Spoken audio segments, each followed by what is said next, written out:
Vote বঙ্গে phone ধামাকা। রেখা পাত্র কয়েকদিন আগেই তার নাম ঘোষণা হয়েছে সন্দেশখালীর অন্যতম প্রতিবাদী মুখ। সেই সন্দেশখালীর প্রতিবাদী মুখকে বিজেপি প্রার্থী করেছে বসিরহাটের, এবং তা নিয়ে জলঘোলা কম হচ্ছে না। কিন্তু আজকে প্রধানমন্ত্রী নরেন্দ্র মোদী স্বয়ং ফোন করলেন রেখা পাত্রকে। আসলে মহিলা ভোট, নারী নির্যাতন, এইটাকে কি ইস্যু করতে চাইছে বিরোধী শিবির বিজেপি? দেখুন, ফোন ইন দেখুন। रेखा जी नमस्कार। नमस्कार प्रधानमंत्री जी, आपका बहुत धन्यवाद। सवार प्रथमे अपना के शुभेच्छा जानाई। आप एक बड़ा दायित्व निभाने जा रही है, इस समय कैसा लग रहा है? बहुत अच्छा लग रहा है और आपका हाथ मेरे सर पे है। मेरा संदेशखाली का माँ बहन के सर पे आपका हाथ, आप तो हमारे लिए भगवान समान है। लग रहा है राम जी हमारा साथ है और राम जी का हाथ हमारा सर पे है। ऐसा है, इन माताओं बहनों का हाथ मेरे सर पे है। आप बंगाल की विपरीत राजनीतिक परिस्थितियों में प्रचार कर रही हैं। 2011 साल से वोट हम इलेक्शन नहीं दे पाई। हम चाहती है पूरा सुरक्षा के साथ वोट दे पाए। नहीं, मुझे पूरा विश्वास है आपकी बात इलेक्शन कमीशन तक जरूर पहुंचेगी और इलेक्शन कमीशन सभी मतदाता मतदान कर पाए इसके लिए पूरा प्रबंध करेगा। हम तो सबके लिए लड़ेंगे क्योंकि उन्होंने हमारे लिए लड़ रही है, हम उनके लिए लड़ेंगे। मुझे लगता है कि भारतीय जनता पार्टी ने आपको उम्मीदवार बना करके बहुत बड़ा काम किया है, क्योंकि राजनीति में बहुत कम लोग ऐसे होते हैं जो ये कहेंगे कि जिसने आपका विरोध किया उसका भी भला हो। आपका ये जो आत्मविश्वास है ना, आप जरूर दिल्ली पहुंचोगी और आप जरूर चुनाव जीत करके आओगी। आप एक प्रकार से शक्ति स्वरूपा है। आपने इतने ताकतवर लोगों को जेल भेज दिया। हमारा संदेशखाली की माँ बहन की पूरा सपोर्ट थी, इसलिए हम ये कर पाए ये सब। रेखा जी, हम सब मिल करके माताओं बहनों के सम्मान के लिए और सिर्फ बसिरहाट नहीं, पूरे बंगाल के लिए, वहाँ के सम्मान के लिए, वहाँ के गौरव के लिए हमारी ये लड़ाई है। तो मुझे बहुत प्रसन्नता हो रही है कि बंगाल तो शक्ति पूजा की भूमि है, दुर्गा पूजा की भूमि है, और आप उसी शक्ति का पर्याय है। जो भाइयों को मारा जा रही है वो सिर्फ उनकी बेटा नहीं है, उनकी भाई नहीं है, वो मेरा भी भाई है और मेरा भी बेटा समान है। एक लोक प्रतिनिधि बनने के सर्व गुण आपके अंदर है, भले आप गरीब परिवार से हैं। चलिए रेखा जी, मेरी बहुत शुभकामनाएं आपको, हिम्मत के साथ आगे बढ़िए। बहुत बहुत धन्यवाद। धन्यवाद।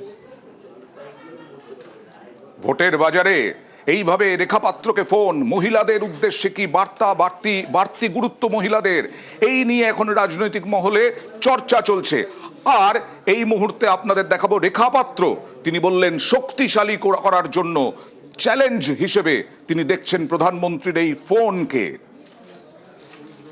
15 মিনিট কথা হয়েছে আমার সাথে, আমাকে বলেছেন যে আমাদের সাথে আছে। আমি প্রথমে ওনাকে ধন্যবাদ জানিয়েছি। এই সন্দেশখালীর গরিব বোনের কথা ধন্যবাদ গ্রহণ করেছেন। আমাদের মতো সন্দেশখালীর মায়েদের কথা ভেবে, বোনেদের কথা ভেবে আজকের এই সন্দেশখালীর বুকের থেকে আমাকে প্রার্থী হিসেবে গ্রহণ করেছেন, এতে আমি অত্যন্ত খুশি। আর শশী পাজা বললেন মণিপুরের মহিলাদের পাশে দাঁড়ান না কেন, এই বলে প্রধানমন্ত্রীকে তীর।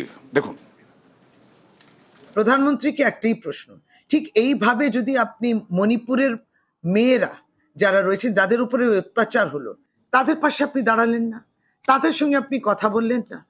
যদি হাতরাসের মেয়েকে সাহস দিতে পারতেন তাহলে হয়তো ও জীবিত থাকতো। আপনি বিলকিস বানুকে সাহস দিলেন না, তাহলে গুজরাট সরকার তার ধর্ষণকারীদের ছেড়ে দিত না। মমতা বন্দ্যোপাধ্যায়কে যেভাবে আক্রমণ করেছে, যেভাবে অপমান করেছে, আপনি কিছু বলবেন না দিলীপ ঘোষকে? আপনি তার পাশে দাঁড়াবেন? আপনার নীরবতা সমর্থন করবে দিলীপ ঘোষের এই কথাগুলোকে? আর বসিরহাটে কয়েকদিন আগেই প্রধানমন্ত্রী এসেছিলেন, বারাসাতে জনসভা করেছিলেন। সেই বারাসাতে দাঁড়িয়ে, জনসভায় দাঁড়িয়ে তিনি হুঁশিয়ারি দিয়েছিলেন সন্দেশখালীর ঝড় উঠবে সম্পূর্ণ বাংলায়। কি বলেছিলেন দেখুন। टीएमसी सरकार बंगाल की महिलाओं के गुनहगार को बचाने के लिए पूरी शक्ति लगा रही है। इस व्यवहार से बंगाल की महिलाएं, देश की महिलाएं आक्रोश में है। संपूर्ण बांग्लाते संदेश खालीर झड़ उठबे। আর ভার্সাস দেখাবো এবার। শুভেন্দু অধিকারী আগেই বলেছিলেন নিয়োগ দুর্নীতি আর সন্দেশখালী এই দুটোই হচ্ছে বিজেপির ইস্যু। পাল্টা শশী পাঁজা কি বললেন দেখুন। এই রাজ্যে সম্প্রতি 2.5 বছরের মধ্যে সবচেয়ে বড় দুটো ইস্যু এই লোকসভা নির্বাচনে এই ইস্যুটাও কাজ করবে। এক হচ্ছে চাকরি দুর্নীতি, পার্থ চ্যাটার্জি এবং অপার বাড়ি থেকে 51 কোটি টাকা উদ্ধার, পুরো শিক্ষা দপ্তর জেলে যাওয়া। এই যে দুর্নীতি ফাঁস করে যে লড়াইটা করেছেন তার মুখ হচ্ছে অভিজিৎ গাঙ্গুলি, অবসরপ্রাপ্ত বিচারপতি। তিনি তমলুকে দাঁড়িয়েছেন। দ্বিতীয় হচ্ছে সন্দেশখালীর আন্দোলন। সেই আন্দোলনে অনেক মাতৃশক্তি লড়াই করেছেন, তার মধ্যে অন্যতম পরিচিত মুখ হচ্ছে শ্রীমতী রেখা পাত্র। মহিলাদের যে উপরে যদি নির্যাতন অত্যাচার হয় সেটা কোনোদিনই, আজীবন তিনি লড়ে গেছেন। আজকে সন্দেশখালী কিছু মহিলারা প্রতিবাদ করছে, এরা সন্দেশখালী ভাবুন, তার মানে তোমার আর কিছু বলার নেই। আজকে যদি 100 দিনের কাজের টাকাটা বন্ধ করেন, তার মধ্যেও কিন্তু 50% মহিলা যুক্ত ছিল। আপনি আর্থিকভাবে অত্যাচার করে যাচ্ছেন, এইগুলো বিজেপির কোনো উত্তর নেই এবং কোনো পদক্ষেপও নেই। আর বিজেপি ইস্যু করছে, আবার বলছি, দুর্নীতি এবং সন্দেশখালী মানে হচ্ছে একেবারে নারী নির্যাতন। আর এবার দেখাবো সন্দেশখালীতে গতকাল রেখা পাত্রর বিরুদ্ধে ক্ষোভ দেখিয়েছিলেন যারা, কাল ক্ষোভ আজ ক্ষমা। গতকাল পোস্টার নিয়ে বিক্ষোভ দেখিয়েছিলেন রেখা পাত্রর বিরুদ্ধে, আজকে তারাই ক্ষমা চাইলেন। গতকাল কি বলেছিলেন দেখুন। ও তো এসেছে আন্দোলনে, ও তো হচ্ছে কি ভোটের এতে আসেনি। যে সিদ্ধান্তটা হবে, কে দাঁড়াবে না দাঁড়াবে সেটা তো একটা সিদ্ধান্তের মধ্যে আছে। কিন্তু যে আন্দোলনে আমরা এসেছি শান্তির জন্য, ভোটের প্রচারে তো আমরা আন্দোলনে আসিনি। আমরা সবাই আন্দোলন করেছি, কিন্তু আমরা রেখা পাত্রকে চাই না। আমাদের মধ্যে আরো আন্দোলনকারী আরো ভালো আছে, তাদের মধ্যে তা হোক। রেখা পাত্রকে আমরা চাই না। রেখা পাত্র রাজনীতি সম্বন্ধে কিছু জানে না, বেশি ও শিক্ষিত না।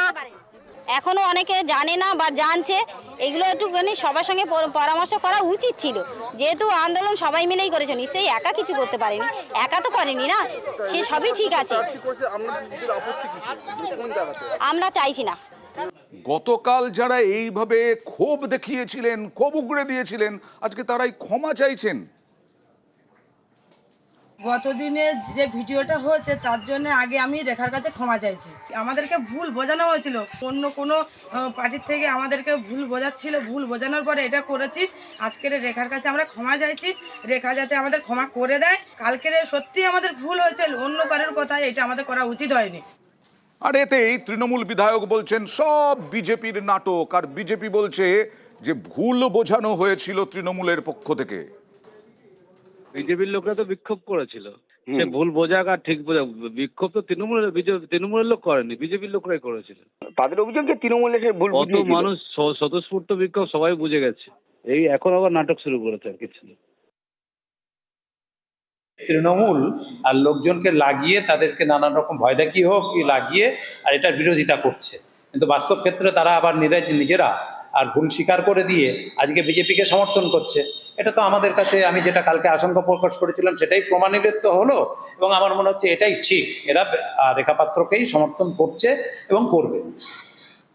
সন্দেশখালী ইস্যু হচ্ছে বিজেপির, সন্দেশখালীর পাল্টা সিবিআই হাতিয়ার। কৃষ্ণনগরের সাংসদ মহুয়া মৈত্র, তার বাড়িতে কয়েকদিন আগে আমরা দেখিয়েছি, তার বাবার বাড়িতে, তার দলীয় কার্যালয়ে, করিমপুরের বাড়িতে সিবিআই হানা। এই যে ঘুষের বিনিময়ে প্রশ্ন, সেই মামলায়। আর সেই কেন্দ্র কৃষ্ণনগর থেকেই প্রচার শুরু করছেন, অর্থাৎ যেটা বলা হচ্ছে মহুয়ার সঙ্গে অন্যায় হাতিয়ার মমতা বন্দ্যোপাধ্যায়ের সিবিআই হাতিয়ার, এবং সেখান থেকেই 31শে মার্চ ভোট প্রচার শুরু করছেন।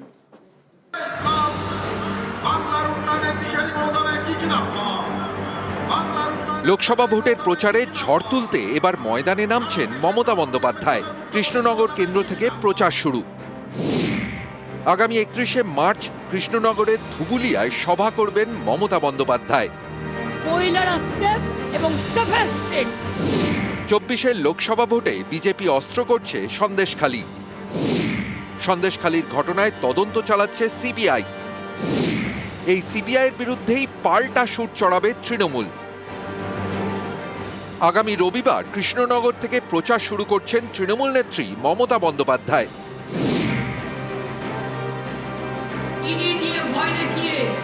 সিবিআইয়ের বিরুদ্ধে সুর চড়াতে তিনি বেছে নিয়েছেন কৃষ্ণনগর কেন্দ্রটি।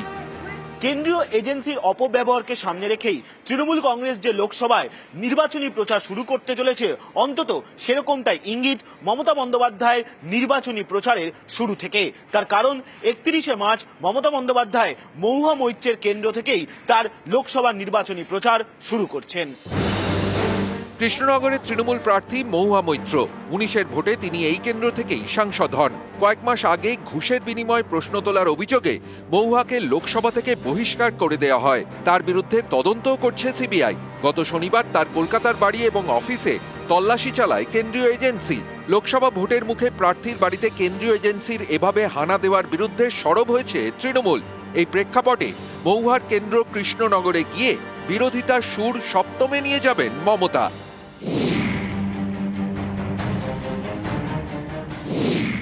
গত 31শে জানুয়ারি ঝাড়খণ্ডের সদ্য প্রাক্তন মুখ্যমন্ত্রী হেমন্ত সোরেনকে ইডি গ্রেফতার করে। এরপর গত সপ্তাহে গ্রেফতার করে দিল্লির মুখ্যমন্ত্রী অরবিন্দ কেজরিওয়ালকে। কেজরিওয়ালের গ্রেফতারের পর থেকেই বিরোধী জোট ইন্ডিয়া এক কাট্টা। সবাই একসুরে আক্রমণ করেছেন মোদী সরকারকে। এরই মাঝে মহুয়া মৈত্রর বাড়ি অফিসে সিবিআই হানা। তাই কৃষ্ণনগরের সভা থেকে কেন্দ্রীয় এজেন্সির অপব্যবহারের অভিযোগে মমতা সুর চড়াবেন বলেই পর্যবেক্ষকদের মত।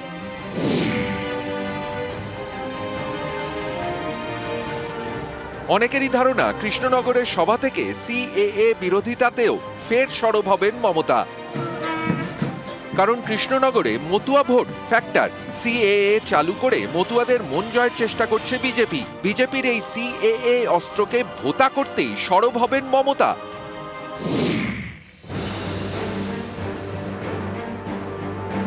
মহুয়ার বিরুদ্ধে কৃষ্ণনগর রাজবাড়ির সদস্যকে প্রার্থী করেছে বিজেপি।